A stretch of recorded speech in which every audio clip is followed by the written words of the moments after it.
ಎರಡು ಸೌಟು ಅಕ್ಕಿ ಹಿಟ್ಟು, ಒಂದು ಸೌಟು ಜೋಳದ ಹಿಟ್ಟು, ಜೊತೆಗೆ ಕಡಲೆಬೇಳೆ ಹಾಕಿ ಮಾಡಿರೋವಂಥ ಈ ಸ್ನ್ಯಾಕ್ಸು ಹೇಗೆ ಮಾಡಿದೆ ಅಂತ ವೀಡಿಯೋದಲ್ಲಿ ಡೀಟೇಲಾಗಿ ಶೇರ್ ಮಾಡ್ತೀನಿ. ನೋಡಿ, ತಿಂತಾ ಇದ್ದರೆ ಖಾಲಿ ಆಗೋದೇ ಗೊತ್ತಾಗಲ್ಲ. ಎಷ್ಟು ಕ್ರಿಸ್ಪಿಯಾಗಿ ಬಂದೈತೆ ನೋಡಿ. ಸ್ವಲ್ಪ ಕೂಡ ಎಣ್ಣೆ ಹಿಡಿದಿಲ್ಲ. ಇದು ನಾವು ಎಣ್ಣೆಗೆ ಹಾಕಿದ್ದೀವಿ ಅಂತ ಯಾರು ಕೂಡ ಹೇಳೋದಿಲ್ಲ. ಅಷ್ಟು ಚೆನ್ನಾಗಿ ಬಂದೈತೆ. ಇದಕ್ಕೆ ಟೇಸ್ಟ್ ಅಂತೂ ಸೂಪರ್, 100ಕ್ಕೆ 200 ಕೊಡ್ಬೋದು. ಇದು ನಾನು ಹೇಗೆ ಮಾಡಿದೆ ಅಂತ ವೀಡಿಯೋದಲ್ಲಿ ಡೀಟೇಲಾಗಿ ಶೇರ್ ಮಾಡ್ತೀನಿ. ನಿಮಗೂ ಇಷ್ಟ ಆಗುತ್ತೆ ಅಂತ ಭಾವಿಸಿದ್ದೀನಿ.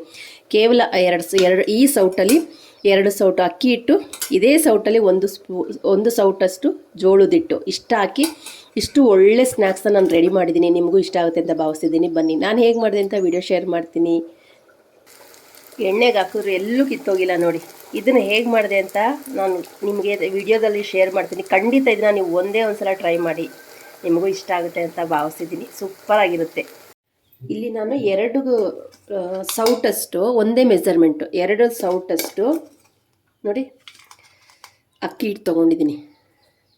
ಕರೆಕ್ಟಾಗಿ ಮೆಜರ್ಮೆಂಟ್ ಇರಲಿ, ಯಾಕಂದರೆ ಇದು ಒಂದೇ ಅಳತೆಗೆ ಮಾಡಬೇಕಾಗುತ್ತೆ. ಸ್ವಲ್ಪ ಜಾಸ್ತಿ ಆದರೂ ಬರೋದಿಲ್ಲ ಮತ್ತು ಕಮ್ಮಿ ಆದರೂ ಬರೋದಿಲ್ಲ. ಅದಕ್ಕೋಸ್ಕರನೇ ಈ ಸೌಟಲ್ಲಿ 2 ಸೌಟಷ್ಟು ಅಕ್ಕಿ ಹಿಟ್ಟು, ಇದೇ ಸೌಟಲ್ಲಿ 1 ಸೌಟಷ್ಟು ಹಿಂಗೆ ಮಾಡಿನೇ ತೊಗೋಬೇಕಾಗುತ್ತೆ ಜೋಳದ ಹಿಟ್ಟು. ಕಾರ್ನ್ಫ್ಲೋರ್ ಇದೆಯಲ್ಲ ಅದು. ಇದು ಅಕ್ಕಿ ಹಿಟ್ಟು 2 ಸೌಟಾದರೆ ಜೋಳದ ಹಿಟ್ಟು 1 ಸೌಟು. ಇದಕ್ಕೆ ಸ್ವಲ್ಪ ಅಡುಗೆ ಸೋಡಾ ಸ್ವಲ್ಪ ಹಾಕಬೇಕಾಗುತ್ತೆ, ಜಾಸ್ತಿ ಬೇಡ. ನೋಡಿ, ಇಷ್ಟ ಹಾಕಿದ್ರೆ ಸಾಕು. ಇದಕ್ಕೆ ಹೊಸ ರೆಸಿಪಿ ಅಂತಲೇ ಹೇಳ್ಬೋದು.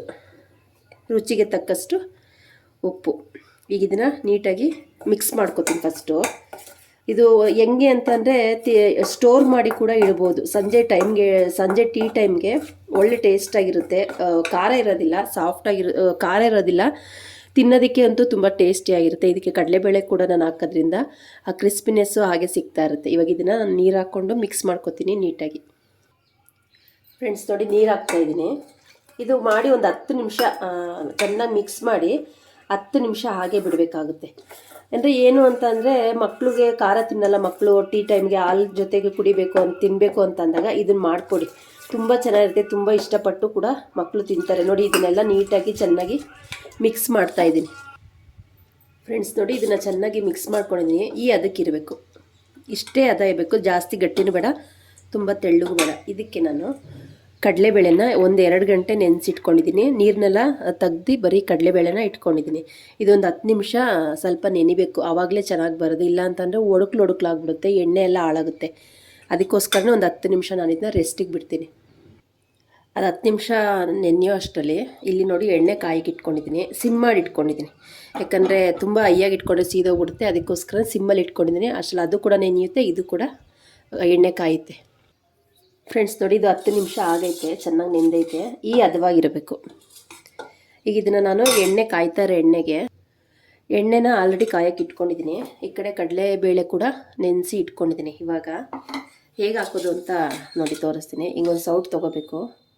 ಇಲ್ಲ, ನಾನು ದೊಡ್ಡ ಸೌಟ್ ತೊಗೋತೀನಿ ತಾಳೆ. ಫ್ರೆಂಡ್ಸ್, ನಾನು ಸೌಟ್ನ ದೊಡ್ಡದು ತೊಗೊಂಡಿದ್ದೀನಿ.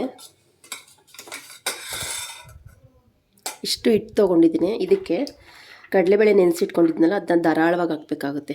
ಈ ಥರ ಹೊಸ ರೆಸಿಪಿನ ಟ್ರೈ ಮಾಡ್ತಾಯಿದ್ರೆ ಒಂದೇ ಥರ ಸ್ನ್ಯಾಕ್ಸ್ ತಿಂದು ಬೋರ್ ಆಗಿರುತ್ತಲ್ವ, ಅದಕ್ಕೆ ಇದು ಒಳ್ಳೆ ಟೇಸ್ಟಾಗಿರುತ್ತೆ. ಮತ್ತು ಟೀ ಟೈಮ್ಗಂತೂ ತುಂಬಾ ಚೆನ್ನಾಗಿರುತ್ತೆ. ಒಂದು ಸಲ ನೀವು ಇದನ್ನು ಟ್ರೈ ಮಾಡಿ.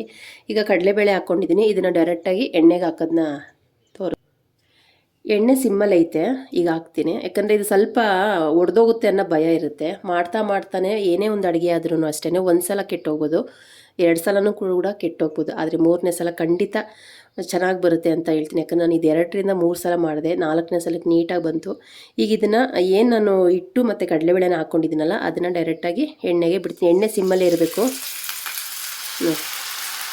ಇವಾಗ ಇದು ಅದಾಗದೇ ಎದ್ದೊಳುತ್ತೆ. ಸಿಮ್ಮಲ್ಲಿ ಇಟ್ಕೊಂಡೇ ಫ್ರೈ ಮಾಡಬೇಕಾಗುತ್ತೆ.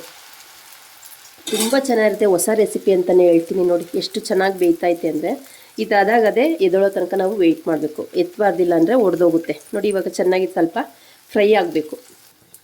ಸಿಮ್ಮಲ್ಲಿ ಇಟ್ಕೊಂಡು ಬೇಯಿಸ್ತಾ ಇದ್ದೀನಿ. ಸ್ವಲ್ಪ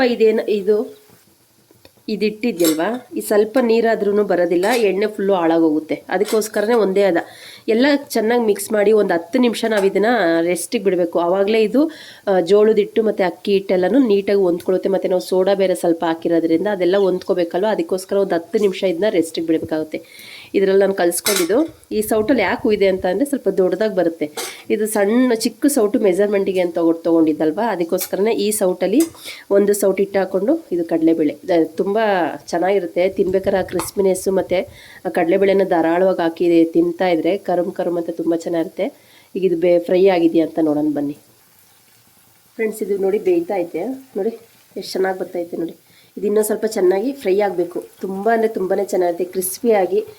ನಾನು ಹೇಳಿದ್ನಲ್ಲ, ಯಾವುದೇ ಒಂದು ಅಡುಗೆ ಆದ್ರೂ ಒಂದು ಸಲ ಕೆಟ್ಟೋಗ್ಬೋದು, 2 ಸಲ ಕೆಟ್ಟೋಗ್ಬೋದು, 3ನೇ ಸಲಕ್ಕೆ ಖಂಡಿತ ಬಂದೇ ಬರುತ್ತೆ, ಚೆನ್ನಾಗಿ ಬರುತ್ತೆ.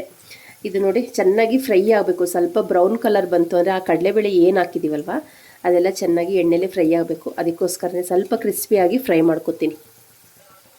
ಒಂದು ಸೌಟ್ ಹಾಕಿದಲ್ವ, ಅದಕ್ಕೋಸ್ಕರ ಇಷ್ಟು ಅಗಲ ಮಾಡಿದ್ದು ನೋಡಿ. ಸ್ವಲ್ಪನೂ ಕಿತ್ತೋಗೋದಿಲ್ಲ ಮತ್ತು ಎಣ್ಣೆ ಕೂಡ ಸ್ವಲ್ಪನೂ ಹಾಳಾಗೋದಿಲ್ಲ, ಅಷ್ಟು ಚೆನ್ನಾಗಿ ಬರ್ತೈತೆ. ತುಂಬ ಇಷ್ಟ ಆಯಿತು ನನಗೆ, ಯಾಕಂದರೆ ಇದು ಒಂದು ಸಲ ಮಾಡಿದಾಗ ಎಲ್ಲ ಪುಡಿ ಆಗಿ ಎಣ್ಣೆ ಎಲ್ಲ ಹಾಳಾಗಿತ್ತು. ಇದು 3ನೇ ಸಲ ಮಾಡ್ತಾ ಇರೋದ್ರಿಂದ ಇವಾಗ ಕರೆಕ್ಟ್ ಹದವಾಗಿ ಬರ್ತೈತೆ. ಯಾಕಂದರೆ ನಾವು ಹಿಟ್ಟನ್ನ ಮಿಕ್ಸ್ ಮಾಡಬೇಕಾದ್ರೆ ಟೈಮಿಂಗ್ಸ್ ಕೂಡ ಕಮ್ಮಿ ಇರ್ಬೋದು, ಮತ್ತು ಸೋಡಾ ಹಾಕಿರ್ತೀವಲ್ವ ಅದು ಸ್ವಲ್ಪ ಜಾಸ್ತಿ ಕೂಡ ಆಗಿರ್ಬೋದು. ಅದಕ್ಕೋಸ್ಕರ ಒಂದೇ ಒಂದು ಚಿಟಿಕೆ ಅಷ್ಟೇ ನಾವು ಸೋಡಾ ಹಾಕಬೇಕು. ಇಲ್ಲ ಅಂತಂದರೆ ಎಣ್ಣೆಗೆಲ್ಲ ಲಾಸ್ಟ್ ಟೈಮ್ ಎಣ್ಣೆಗೆಲ್ಲ ಹೋಗಿ ತುಂಬಾ ಸೀದೋಗಿತ್ತು.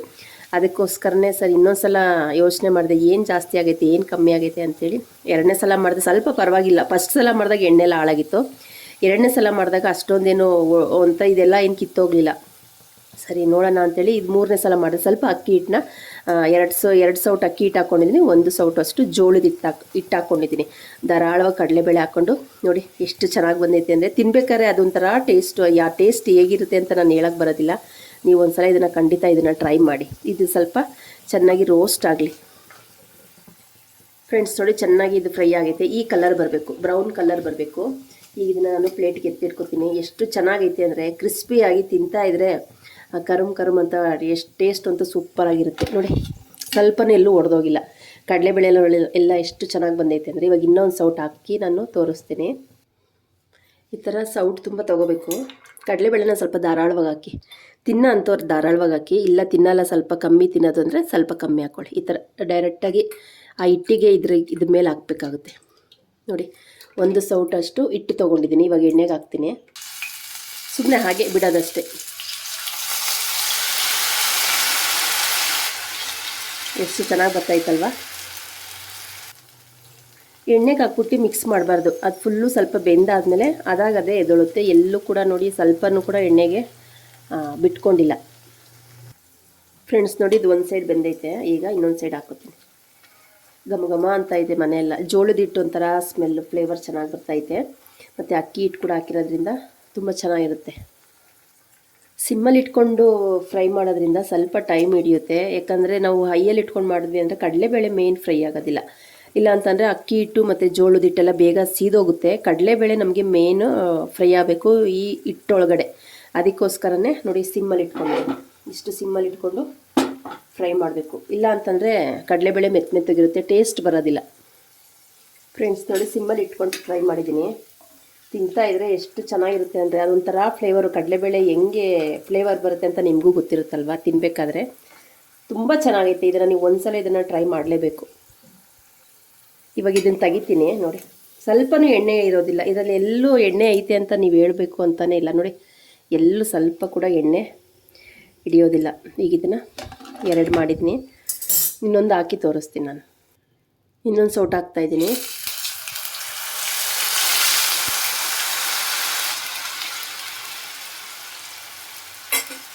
ಸ್ವಲ್ಪ ಫ್ರೈ ಆಗಬೇಕು. ಇಲ್ಲ ಇವಾಗಲೇ ನಾವು ತೆಗೆದ್ರೆ ಏನಾಗುತ್ತೆ ಅಂದರೆ ಎಲ್ಲ ಒಡೆದೋಗುತ್ತೆ. ಅದಕ್ಕೋಸ್ಕರ ಚೆನ್ನಾಗಿ ಒಂದು ಸೈಡ್ ಫ್ರೈ ಆಗಲಿ. ಒಂದು ಸೈಡ್ ಬೆಂದಾದಮೇಲೆ ಇನ್ನೊಂದು ಸೈಡನ್ನ ಉಲ್ಟಾ ಹಾಕ್ಕೊಂಡಿದ್ದೀನಿ. ಇಷ್ಟೇ ಅಂತ ನೀವು ಅನ್ಬೋದು, ಆದರೆ ಟೇಸ್ಟ್ ಮಾತ್ರ 100ಕ್ಕೆ 200 ಕೊಟ್ಟರು ಕಮ್ಮಿನೇ. ಅಷ್ಟು ಟೇಸ್ಟಿಯಾಗಿರುತ್ತೆ, ಚೆನ್ನಾಗಿರುತ್ತೆ. ಒಂದು ಸಲ ನೀವು ಇದನ್ನು ಟ್ರೈ ಮಾಡಿ ಫ್ರೆಂಡ್ಸ್. ನೋಡಿ ಇದು 2 ಸೈಡು ಕೂಡ ಚೆನ್ನಾಗಿ ಬೆಂದೈತೆ, ಸ್ವಲ್ಪ ಕೂಡ ಎಣ್ಣೆ ಹಿಡ್ದಿಲ್ಲ ನೋಡಿ. ನೋಡಿದ್ರಲ್ಲ, 1 ಕಪ್ಪು ಅಕ್ಕಿ ಹಿಟ್ಟು, 2 ಕಪ್ ಅಕ್ಕಿ ಹಿಟ್ಟು, 1 ಕಪ್ಪು ಜೋಳದ ಹಿಟ್ಟು ಹಾಕಿ ಮಾಡಿರುವಂಥ ಸಂಜೆ ಸ್ನ್ಯಾಕ್ಸು ಸೂಪರಾಗಿ ಬಂದೈತೆ. ನೋಡಿದ್ರಲ್ಲ ಎಷ್ಟು ಚೆನ್ನಾಗಿ ಬಂದೈತೆ ಅಂದರೆ ನಾನು ಮುರಿತೀನಿ ನೋಡಿ. ಸ್ವಲ್ಪ ಕೂಡ ಎಣ್ಣೆ ಇಲ್ಲ. ಇಷ್ಟು ನಾವು ಎಣ್ಣೆ ಒಳಗಡೆ ಹಾಕಿ ಫ್ರೈ ಮಾಡಿರೋದು, ಸ್ವಲ್ಪ ಕೂಡ ಎಣ್ಣೆ ಹಿಡ್ದೇ ಇಲ್ಲ ನೋಡಿ. ಕ್ರಿಸ್ಪಿಯಾಗಂತೂ ತಿಂದು ನಾನು ತೋರಿಸ್ತೀನಿ ಎಷ್ಟು ಕ್ರಿಸ್ಪಿಯಾಗಿ ಬಂದೈತೆ ಅಂತ.